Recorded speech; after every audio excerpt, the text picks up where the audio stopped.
നമസ്കാരം. ഇതിഹാസവാചാളുടെ ഇന്നത്തെ എപ്പിസോഡിലേക്ക് എല്ലാവർക്കും സ്വാഗതം. അങ്ങനെ ഹനുമാനെ പിടിച്ചു കെട്ടി രാവണന്റെ മുമ്പിൽ കൊണ്ടുവന്നു.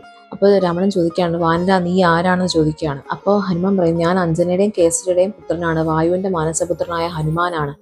അപ്പോൾ ചോദിക്കും, നീ എന്തിനാ ഇവിടെ വന്നതെന്ന് ചോദിക്കാൻ രാവണൻ. ഞാൻ ശ്രീരാമചന്ദ്രൻ പറഞ്ഞിട്ട് വന്നതാണ്, സീതാദേവിയെ കാണാൻ വന്നതാണ് ഞാൻ ഇവിടെ എന്ന് പറയാണ്. എന്നിട്ട് ഹനുമാൻ പറയും, ഞാൻ ഇവിടെ മുഴുവൻ അന്വേഷിച്ചു, ഞാൻ ഇവിടെ മുഴുവൻ നടന്നു നോക്കി, സീതാദേവി അവസാനം അശോകവനത്തിലിരിക്കുന്നത് ഞാൻ കണ്ടുപിടിച്ചു എന്ന് പറയാണ്. എന്നിട്ട് രാവണനോട് ഹനുമാൻ പറയാണ്, ഒരിക്കലും മറ്റൊരാളുടെ ഭാര്യയെ തട്ടിക്കൊണ്ടു വരുന്നതും തൻ്റെ ഭാര്യയാക്കാൻ ശ്രമിക്കുന്നതും ശരിയല്ല രാവണ, നീ ചെയ്യുന്നത് ഏറ്റവും വലിയ തെറ്റാണ്. നിനക്ക് ജീവിക്കണം എന്നുണ്ടെങ്കിൽ നീ സീതാദേവിയെ വിട്ടയക്കാൻ പറയാണ്. അപ്പോൾ രാവണൻ പറയും, എന്ത് അഹങ്കാരമാണ് ഈ വാനരനെ എന്നോട് ഇങ്ങനെ പറയുന്നതെങ്കിൽ. അപ്പോൾ പറയും, ഞാൻ അഹങ്കാരം പറയുന്നതല്ല, 14,000 രാക്ഷസന്മാരെ നിഷ്പ്രഭമാണ് ശ്രീരാമൻ ഇല്ലാണ്ടാക്കിയത്. മാരീചനെ കൊന്നു, ഖരദൂഷണന്മാരെ കൊന്നു, അതിശക്തിമാനാണ് ശ്രീരാമൻ. നിന്നെയും കൊന്നുകളയും, നിന്റെ ഈ ലങ്ക നശിപ്പിക്കും, അതുവരെ പോകേണ്ട ആവശ്യമില്ല, അതിനു മുമ്പ് സീതാദേവിയെ വിട്ടയക്കാൻ പറയാണ്. അപ്പോൾ രാവണൻ പറയും, എനിക്ക് ആരെയും പേടിയില്ല, എനിക്ക് അത്രയ്ക്ക് കഴിവുണ്ട്, എന്നെ ആർക്കും കൊല്ലാൻ പറ്റില്ലെന്ന് വരം കിട്ടിയിട്ടുണ്ടെന്ന് പറയാണ്. ഹനുമാൻ വീണ്ടും പറയും, നീ തപസ് ചെയ്ത് ഉണ്ടാക്കിയെടുത്ത ശക്തി മുഴുവൻ നീ ഇല്ലാതാക്കരുത്. ലോകത്തിലെ ഏറ്റവും കേമനായിട്ടുള്ള ഒരു രാക്ഷസനാണ് നീ, അപ്പോൾ ആ തപശക്തി ഒന്നും ഇല്ലാണ്ടാക്കരുതെന്ന് പറയാണ്. രാവണൻ ഇതൊക്കെ കൂടി കിട്ടിയപ്പോൾ ദേഷ്യം വരും. അപ്പോൾ രാവണൻ പറയാണ്, എന്നെ ഉപദേശിക്കാൻ മാത്രം വളർന്നോ നീ, ഒരു വാനരൻ എന്നെ ഉപദേശിക്കുന്നോ, ഇവനെ കൊന്നു കളയാൻ പറയാണ്.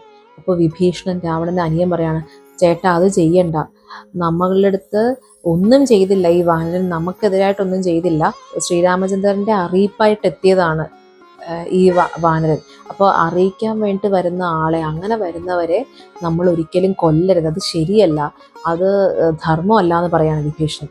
അപ്പോൾ രാവണൻ പറയാം, അതൊന്നും എനിക്കറിയണം, ഇവനെ കൊല്ലണം. അപ്പോൾ വിഭീഷണൻ വീണ്ടും പറയാം, അല്ല, ഇവനെ തിരിച്ചു വിടണം, നമ്മൾ തിരിച്ച് ഉത്തരം പോലെ ഇവനെ തിരിച്ച് ശ്രീരാമന്റെ അടുത്തേക്ക് വിടുക, ശ്രീരാമൻ യുദ്ധത്തിന് വരട്ടെ, എന്നിട്ട് അങ്ങ് ശ്രീരാമനെ തോപ്പിക്കും, അതാണ് കേമത്തരം, അല്ലാതെ ഈ വാനരനെ കൊല്ലുന്നത് ശരിയല്ല എന്ന് വിഭീഷണൻ പറയാണ്. ഇത് കേട്ട് കഴിയുമ്പോൾ രാവണൻ തോന്നുന്നു, എന്നാ ശരി, നീ പറയുന്നതാണ് ശരി, എന്നാൽ ഒരു കാര്യം ചെയ്യ്, ഇവനെ പിടിച്ചു കെട്ടി നാട്ടുകാരുടെ മുമ്പിൽ കൂടി വലിച്ചു കൊണ്ടുപോയിട്ട് ഇവന്റെ വാലിന് തീ കൊളുത്താൻ പറയാണ്. അപ്പോൾ ഹനുമാനെ പിടിച്ചു വലിച്ചുകൊണ്ട് പോകണം. ഹനുമാൻ ഈ കെട്ടിയിരിക്കുന്നതൊക്കെ നിഷ്പ്രഭ ഊരിക്കളയാൻ, പക്ഷെ ഹനുമാൻ അഭിനയിക്കുകയാണ് ഇവരുടെ മുമ്പിൽ, കെട്ടിയിട്ടേക്ക് എന്ന് വല്ലാതെ ഇരിക്കുന്നത്, കെട്ടിയിട്ടിട്ട് അനങ്ങാൻ പറ്റുന്ന രീതിയിൽ അഭിനയിക്കുകയാണ്. അപ്പോൾ സീതയുടെ അടുത്ത് അശോകവനത്തിൽ നിന്ന് രാക്ഷസിമാർ പറയും, കണ്ടോ നിന്റെ അടുത്ത് വന്ന ഹനുമാനെ ഇപ്പോൾ കത്തിക്കാൻ പോവുകയാണ്, അവൻ്റെ വാല് കത്തിക്കാൻ പോവുകയാണെന്ന് പറയാണ്. ഇത് കേൾക്കുമ്പോൾ സീതയ്ക്ക് വല്ലാണ്ട് സങ്കടം വരും.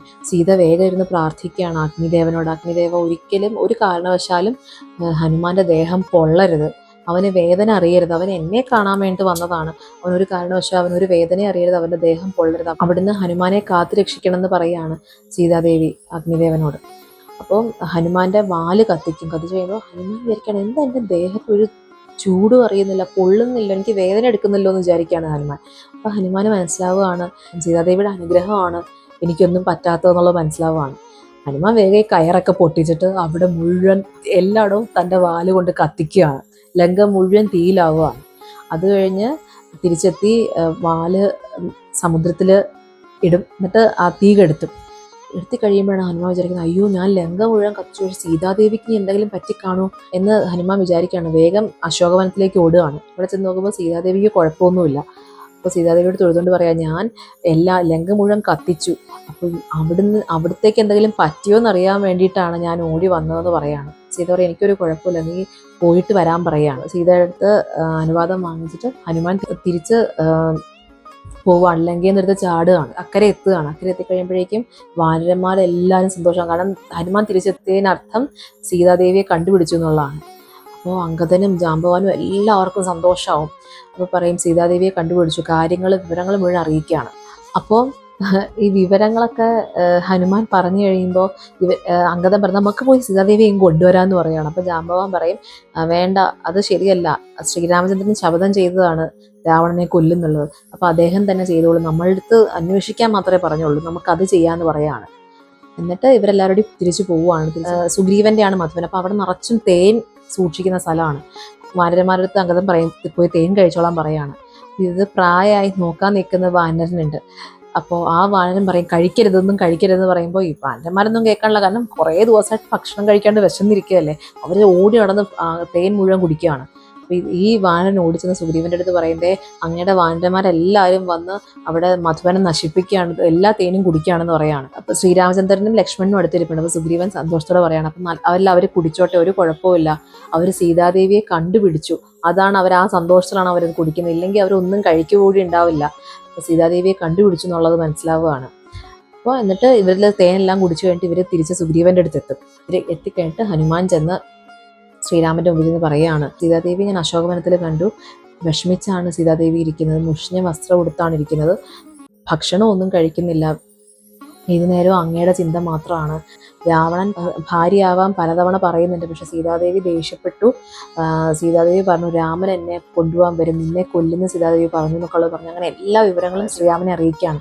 ഈ ചൂടാമണി എടുത്ത് കൊടുക്കും. ചൂടാമണി കാണുമ്പോൾ ശ്രീരാമന് വല്ല സന്തോഷമാവും, കാരണം ഇപ്പോൾ സീതയെ കണ്ടു എന്നുള്ളത് ഉറപ്പായി. എന്നിട്ട് പറയാണ്, സീതാദേവി കാത്തിരിക്കുകയാണെങ്കിൽ 2 മാസം സമയം രാവണൻ കൊടുത്തിട്ടുള്ളൂ, അതിനുള്ളിൽ സീത ഭാര്യയാവാൻ സമ്മതിച്ചില്ലെങ്കിൽ സീതയെ കൊല്ലുമെന്നാണ് പറഞ്ഞിരിക്കുന്നതെന്ന് പറയുകയാണ്. അപ്പോൾ ശ്രീരാമനും ലക്ഷ്മണനും എല്ലാവരോടും തീരുമാനിക്കണം, നമുക്കിനി യുദ്ധത്തിന് വേണ്ടിയുള്ള തയ്യാറെടുപ്പുകൾ തുടങ്ങാം. അതായത് എങ്ങനെ സീതയെ അവിടെ നിന്ന് ഇനി കൊണ്ടുവരാം, എങ്ങനെ രാവണനെ നിഗ്രഹിക്കുക എന്നുള്ളതിൻ്റെ തയ്യാറെടുപ്പുകൾ തുടങ്ങാൻ തീരുമാനിക്കുകയാണ് അവർ. 5-1 മകൻ 5-1 കടന്ന് 5-1 മകൾ തന്നെയും കണ്ടുടൻ 5-1 ഉയർന്ന മഹാപുരം 5-1 തിരിച്ചു പോന്നിടിനാൻ. അപ്പൊ ഈ ശ്ലോകത്തിന്റെ അർത്ഥം എന്താന്ന് വെച്ചാൽ, അപ്പൊ ഈ ശ്ലോകത്തിൽ പഞ്ചഭൂതങ്ങളുടെ കാര്യമാണ് പറഞ്ഞത്. ആകാശം, ഭൂമി, വായു, ജലം, അഗ്നി.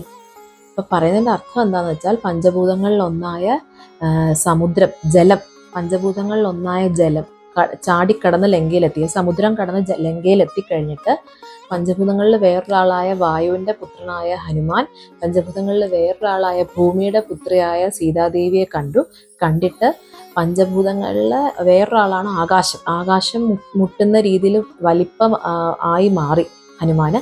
ആകാശം മുട്ടി നിൽക്കുന്ന രീതിയിലുള്ള കൊട്ടാരങ്ങളും ഒക്കെ നശിപ്പിക്കുകയാണ്. പഞ്ചഭൂതങ്ങളിലെ 5ാമത്തെ പഞ്ചഭൂതമായ അഗ്നിയെ കൊണ്ട് ലങ്ക മുഴുവൻ നശിപ്പിക്കുകയാണ്.